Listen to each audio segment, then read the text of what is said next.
On to the fourth on the programme, and race number 4 at Happy Valley is a 1650 Class 4 contest, headed by Travel First, who's into Class 4 for the first time. A two-time distance win on the all-weather. Enjoy Life gets the blinkers on for the first time, as does Flying Quest. Monica tries the course and distance for the first time. You have my word, won here over the 1800 metres last season.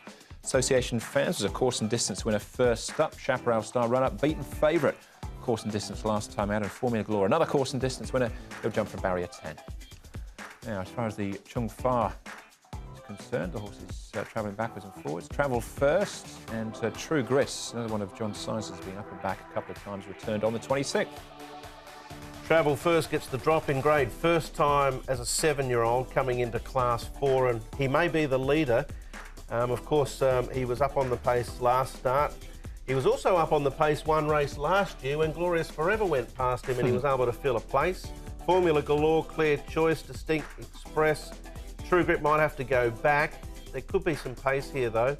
Enjoy Life, you would think, would be dropping back, and he's the first to focus on from the track. Yeah, he's on the inside there, just going a little bit better than your Dazzle Winner there, Andrew, but he's not really being pushed out, Dazzle Winner, but Enjoy Life's going nicely. And I just showed that work because he's got the blinkers on for the first time with it. Clear Choice, he's doing everything he has to do at the moment. He's just got this wide draw. He's had a few wide draws recently, this horse, Clear Choice. He's got another one on the weekend. Dylan Moe there aboard for his track works, but he's fit going into the contest. And here's my old favourite, Association Fans. Matthew Chadwick's got the horse going nicely down the outside, and look, he looks a lot more settled in the mornings now, so he's a reformed character. You love him like I love the Silk Ball. But he wins Association Fans. There you go. Right, TT, jackpot, 4.8 million. So we're looking at an estimated dividend in the region of $9 million for the Triple Trio. Well worth playing. All right, so let's start things off with True Grit and his jockey, Sam Clipperton.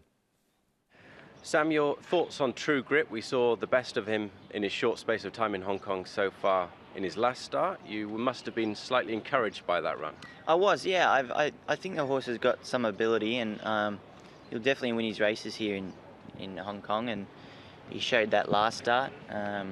He drew barrier 1 that night, and he jumped really well and was able to put himself up into a good position, and he ran accordingly. He fought to the line for third nicely, and he showed us on the racetrack what he's perhaps been showing at home. So Sunday will be a little bit more difficult with him. He's drawn 12 this time, and he's got to repeat that performance and probably perform higher than what he did last time if he's going to be winning this race. But if he's not winning on Sunday, I think the horse is one that'll be winning his fair share of races here.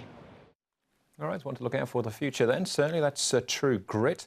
Next horse we're going to have a look at is Association Fans, and this win last time out. He did this from barrier 5. He's got barrier 2. Matthew Chadwick will ride once more. Yeah, and look, he's a horse who's last start winner, and his track work's been good.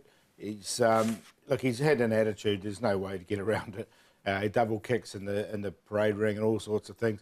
But just recently, he's actually settled down a bit. He's had a few trainers here in Hong Kong. Peter Ho seems to be getting some good stuff out of this horse, so I found a spot for him. He's won 2, and they've been within his last, 6 or 8 runs. Yeah. So there'll be pace in the race, and that'll be to his favour, I would have thought. All right, another recent winner is You Have My Words. We're having a look at his last start effort, though, finishing 4th over the 1800 metres.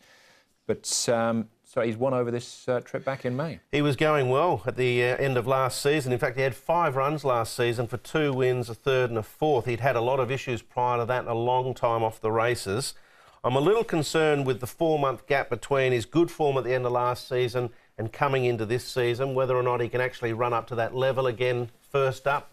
I get the feeling he may need a run. If he does run up to that level, he'll be right in the finish. But for me, I'm going to sit on the fence. I've got him in. He did win fresh last year, though. Fresh up after that break. So he was on a lot lower rating then, though. So I'm thinking that may have taken a little bit of a toll. All right, Karras has been riding with a lot of track work and trials, but he'll ride Chaparral Star.